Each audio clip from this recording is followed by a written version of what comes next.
Praise the Lord everyone.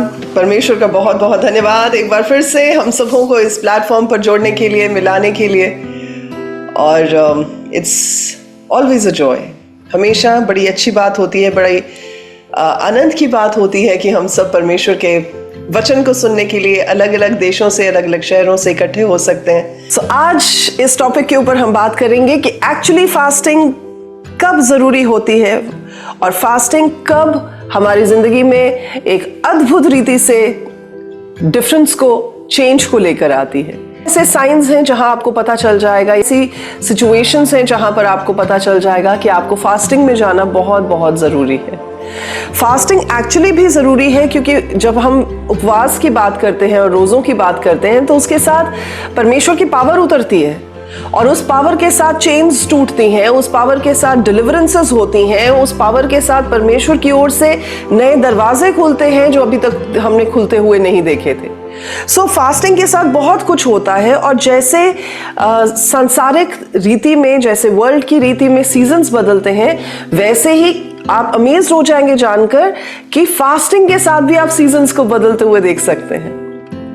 सो बहुत important चीजें हैं जो मैं आपके साथ शेयर करूंगी वेरी सिंपली, ताकि हर एक जन जो है समझ सके आसानी से, उनको किसी भी तरह की प्रॉब्लम ना हो।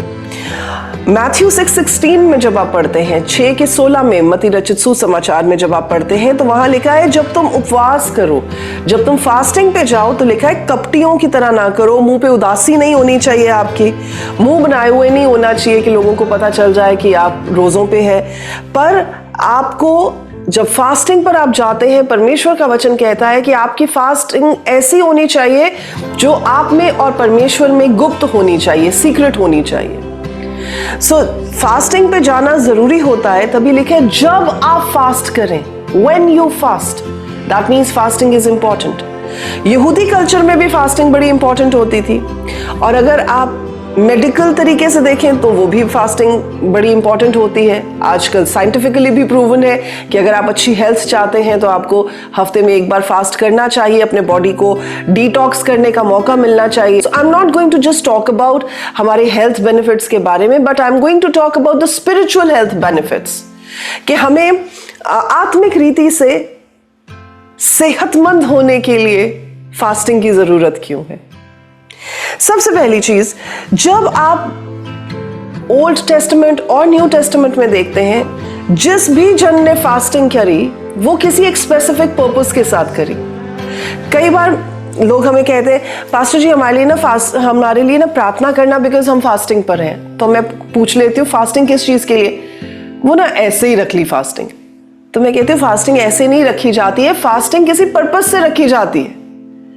आप क्यों उपवास पर जा रहे हैं आपको पता होना चाहिए। ऐसे ही थोड़ी ना आप मुंह उठा के उपवास पर चले जाएंगे कि जी आज मेरा दिल कर रहा था, मैंने सोचा चलो डाइटिंग नहीं करते, उपवास ही रख लेते हैं।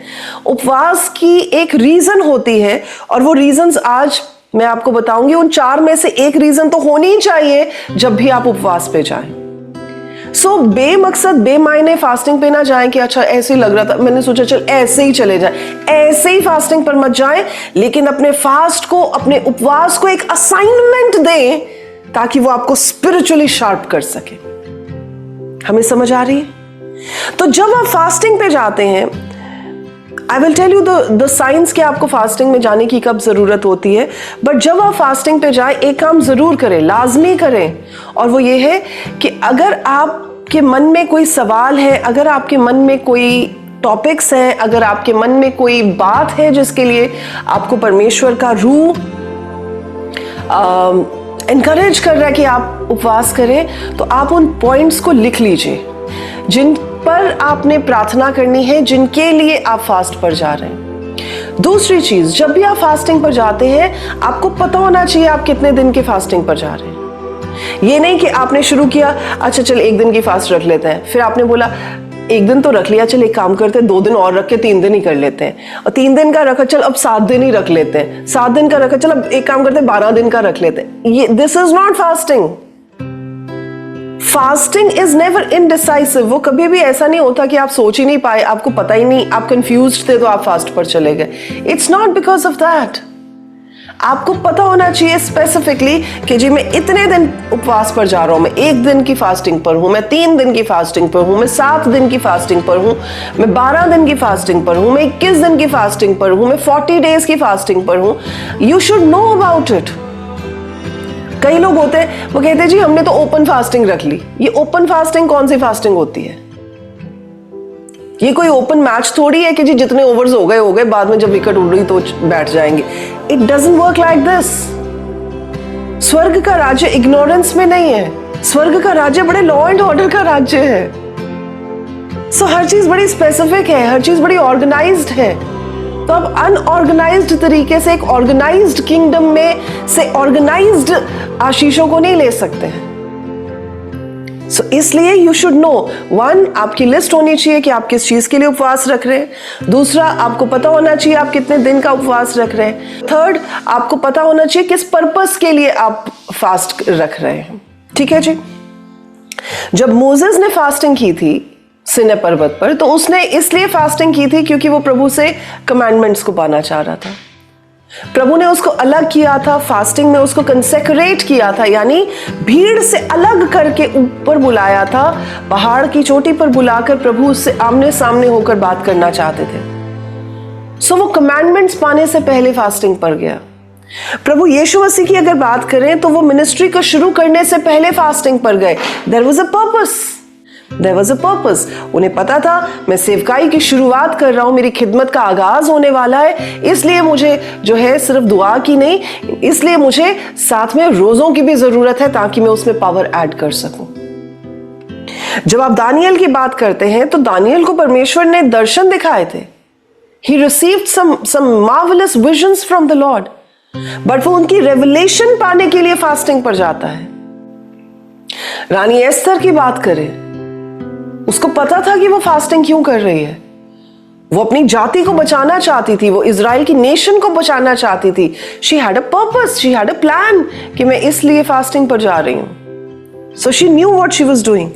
सो हर बार जब परमेश्वर आपको लीड करेंगे फास्ट में जाने के लिए, please understand, fasting is never, उपवास कभी भी ये नहीं होता कि मेरा मन कर रहा था. फास्टिंग हमेशा होती है परमेश्वर मुझे लीड कर रहे हैं. Please note this. फास्टिंग आपकी मर्जी से नहीं होती है, फास्टिंग परमेश्वर की लीडिंग से होती है. और जब आप परमेश्वर की लीडिंग से, परमेश्वर की रहनुमाई में होकर फास्ट रखते हैं ना, तब आपका फास्ट जो है वो मुकम्मल होता है, कंप्लीट होता है. अगर आप अपनी मर्जी से रख लेते, मुझे ना बस मेरा मन कर रहा था, वो मन कर रहा नहीं था, आप बोले मुझे महसूस हो रहा था आत्मा में कि मुझे अब फास्ट पर जाना चाहिए. So there is a difference. So when you are led in the spirit, जब आप परमेश्वर के पवित्र आत्मा की ओर से लीड किए जाते हैं फास्टिंग के टाइम में जाने के लिए, इस बात को समझिए कि कुछ एक्स्ट्राऑर्डिनरी होने वाला है, कुछ सुपरनैचुरल होने वाला है. और इस टाइम पर जब परमेश्वर आपको फास्टिंग में लीड करेंगे, बेसिकली वो टाइम होगा जबकि वो आपको प्रिपेयर करेंगे ताकि आप कुछ पावरफुल अपनी लाइफ में होते हुए देख सकें. So just before God will lead you into something more powerful than you have already witnessed, इससे पहले कि परमेश्वर आपके सामने उस चीज को उजागर करे जो आपने पहले नहीं देखी है, पहले नहीं एक्सपीरियंस की है, परमेश्वर आपको तैयार करेंगे. और वो तैयारी होती है फास्टिंग के टाइम पर. तो इस टाइम पर परमेश्वर कुछ पावरफुल, कुछ सुपरनैचुरल आपकी लाइफ में रिलीज करते हैं जब वो आपको फास्टिंग के टाइम में लीड करते हैं. जब आप फास्टिंग के टाइम में होते हैं, आपका नेचुरल जो एटमॉस्फेयर है, जो स्वाभाविक वातावरण है, वो शांत होना शुरू हो जाता है ताकि सुपरनैचुरल को, ताकि जो असाधारण काम परमेश्वर करना चाहते हैं वो उजागर किया जा सके. So it is a time when you fast, it is a time that supernatural things will happen. और उसमें क्या होगा, आपकी जो नेचुरल आवाजें हैं, नेचुरल वातावरण है, वो अपने आप ही शांत होना शुरू हो जाता है. जब आप फास्टिंग पर जाते हैं, आप हेवन की फ्रीक्वेंसी के साथ अपने आप को अलाइन करते हैं. ठीक है, ऐसे ही जैसे आपका रेडियो सिस्टम जो होता है वो उन फ्रीक्वेंसीज के साथ, जो रेडियो फ्रीक्वेंसीज होती हैं जो हवा में, उनके साथ अपने आप को अलाइन करता है। जब आप उसको ट्यून करते हैं तो वो आपको फिर जौन से भी चैनल पर, जौन से भी रेडियो स्टेशन पर जो चल रहा होता है वो आपको सुनने पर तैयार कर देता है। बिल्कुल वैसे ही फास्टिंग आपको तैयार कर देती है, उस फ्रीक्वेंसी के साथ अलाइन कर देती है जो हेवन की फ्रीक्वेंसी है। तो इससे क्या होता है, आप ज्यादा और सेंसिटिव हो जाते हैं, आपको आवाज परमेश्वर की सुनाई देनी शुरू हो जाती है। आपको जो चीजें पहले नहीं दिख रही थी अब दिखाई देनी शुरू हो जाती हैं। जिन चीजों से पहले आप अनजान होते थे अब वो चीजें आपको अपनी ओर आकर्षित करती हैं और आप समझ पाते हैं कि ये नॉर्मल चीज नहीं है, इसमें कुछ और प्रॉब्लम है या इसमें कुछ और चीज है जो एड्रेस करने की जरूरत है।